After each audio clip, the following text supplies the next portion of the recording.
Hey there, it's Leslie at Leslie's Cookies and Treats. And what kind of cookies do you make when a couple of sneakerheads get married? Wedding sneakers, of course. So here we go. So there's actually a lot of little parts to this cookie and a lot of waiting as you wait for different sections to dry. So this video will be a little bit longer than usual, but they're such fun cookies. I wanted to show you how to make them in case there's a sneakerhead in your life that's getting married. So I started by transferring my design to the cookie using a projector, but you could also use the paper piecing method. And if you're not familiar with that, you can be sure to check out my video on that topic. So I'm going to do the entire cookie in white royal icing in about a 15-second consistency, with the exception of the bow tie. And then when it's dry, I'll go back in with some gold and silver edible paint and add some details. So I'm outlining twice the wrinkles in the veil so that those will still show after we flood in those areas. And then I'm going to be flooding in the different areas of the sneaker and then letting them dry before going back and flooding any areas that touch. And because all of these areas are pretty skinny, I want to be sure not to get any craters. So I might leave a squiggle of icing down the middle and then go back and flood that in a second. Or I might just use my scribe in an up and down motion to make sure the icing gets all the way down to the cookie in the entire section and there's no air bubbles that could pop and leave a hole later.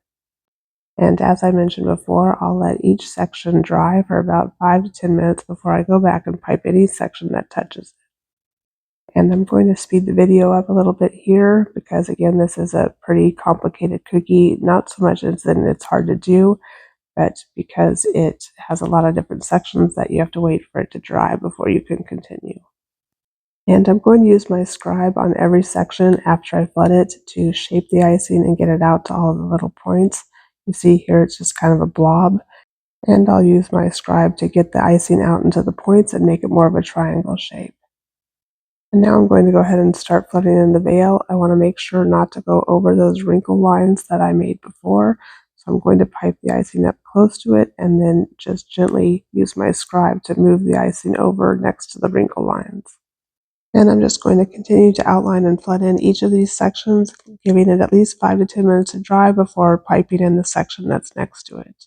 And here again, I'm going to pipe in the rest of the veil, being careful not to go over the top of those wrinkle lines that we piped previously, and just using my scribe to get the icing up into those points and push it over next to those wrinkle lines. One of the best things about making custom cookies is you can be creative and come up with designs to suit the people that you're giving the cookies to. So this is really a fun way to honor them and their interests.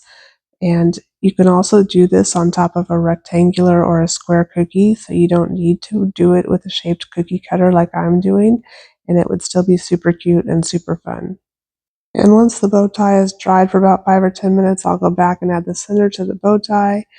And then once the whole cookie had dried, I let it dry overnight. I want to go ahead and add some fabric-like look, some lacy-like look to the veil. So I piped a thin layer of icing on top of the veil, and I'm just going to use a slightly dampened paintbrush to drag that icing in an up and down motion to make it look kind of gauzy. And I'll do the same thing to the front side of the veil. I want to leave a little bit of an edge at the bottom, so I just want to grab some of that icing that's outlining the bottom of the veil and drag it up. And then I have a star tip, I think it's a number 16, and some stiff royal icing, and I'm just going to make some little rosettes here at the headband of the veil.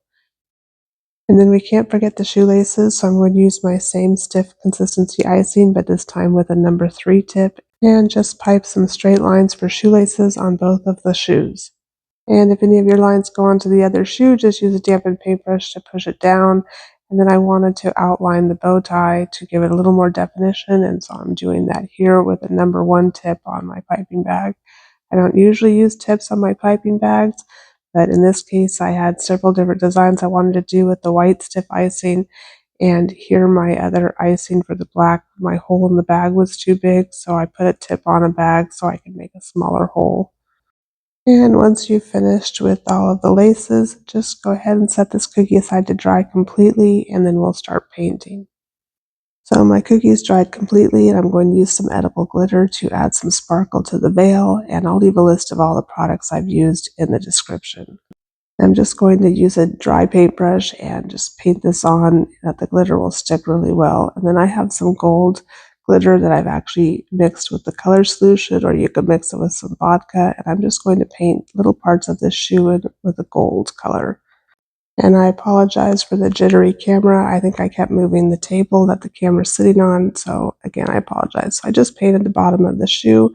I would let that dry a little bit. And now I'm going back in and painting with some silver edible paint the next layer of the shoe. And I'm just going to continue to add gold accents and a little bit of edible glitter spray. And then I'll use an edible marker in a gray color to make some stitch marks.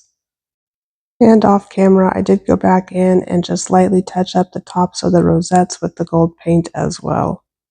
And then these wedding sneakers are done. I think they came out so cute. I think the bride and groom will love them. And if there's a sneakerhead in your life and they're getting married, then this is the cookie for you. Anyway, thanks for watching. If you're interested in getting this STL cookie cutter, drop me a note in the comments. Thanks.